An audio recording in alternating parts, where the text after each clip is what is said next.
Alors pour remplir ce tableau, on va utiliser donc une formule assez simple. Pour faire une formule dans Google Sheets, tu cliques d'abord sur la cellule que tu veux remplir, tu mets égal, et on va utiliser une formule qui s'appelle sum.si. Donc sum.si, qu'est-ce que ça va faire? On va regarder les données d'une colonne, et on va vérifier les données dans deux colonnes, et s'il y a une correspondance avec la première, on peut faire la somme de la deuxième. C'est un peu compliqué à expliquer, mais je vais te montrer, ce sera plus simple. Donc la plage qu'on va choisir, donc une fois que la formule est ouverte, tu la laisses telle quelle, tu vas donc cliquer sur Entrée, et on va choisir la colonne avec le mois. Puis on va faire une virgule, pour passer au paramètre suivant, un point-virgule, pardon. Et le critère, eh bien je voudrais que le critère soit égal au mois que j'ai ici. 1. Je remets un point-virgule, et puis je vais définir les critères de ma plage. Et ma plage, c'est le montant. Et je ferme la parenthèse. Et puis je vais tout réexpliquer. Hop, hop. Et donc j'ai 2000. Pourquoi est-ce que j'ai 2000? Puisque j'ai été voir dans ma colonne entrée BB,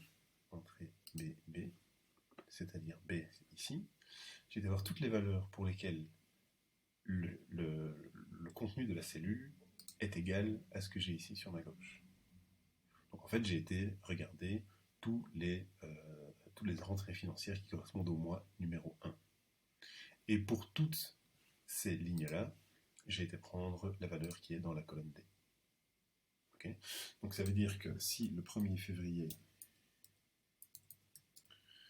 qui sera le mois numéro 2, j'ai de nouveau un salaire qui rentre, eh bien celui-ci ne sera pas repris dans ma formule ici. Par contre, si je copie ma cellule,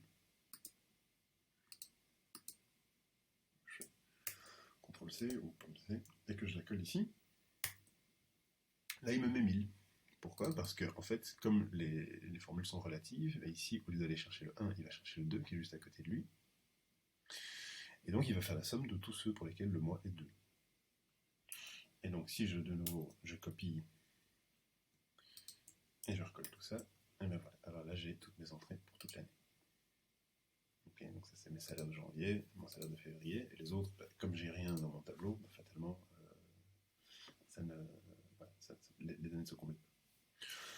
Donc ça c'est pour les entrées, et au fur et à mesure de l'année, évidemment, tu peux les compléter. Et on va faire exactement la même chose pour les sorties. Okay. Donc, on va faire sum.si. La plage qu'on va vérifier, c'est dans les dépenses. On va prendre le mois. Le mois qu'on veut chercher, c'est le mois qu'on a ici, c'est-à-dire janvier pour la ligne janvier, puis février pour la ligne février, etc. Et la somme, la plage pour le montant, pour la somme des montants, c'est ceci. Et puis je ferme la parenthèse et j'appuie sur Enter. Et donc effectivement, au mois de janvier, eh bien, j'ai en tout 2000 € qui sont rentrés, puisque ce sont les deux valeurs qui correspondent au mois numéro 1. Et puis dans les dépenses, voilà, j'ai mes 30 € de course et mes 20 € de cinéma qui se sont accumulés parce qu'ils correspondent aussi au numéro 1. Donc de nouveau, si le 1er février, c'est-à-dire le mois numéro 2, on retourne au cinéma, hop, et à ce moment-là, quand je reviens dans mon aperçu, si je recopie et que je colle ma formule, eh bien je n'aurai plus 50, mais j'aurai 20. Pour tout le restant de l'année, hop, on a 0 puisque je n'ai pas rempli de données.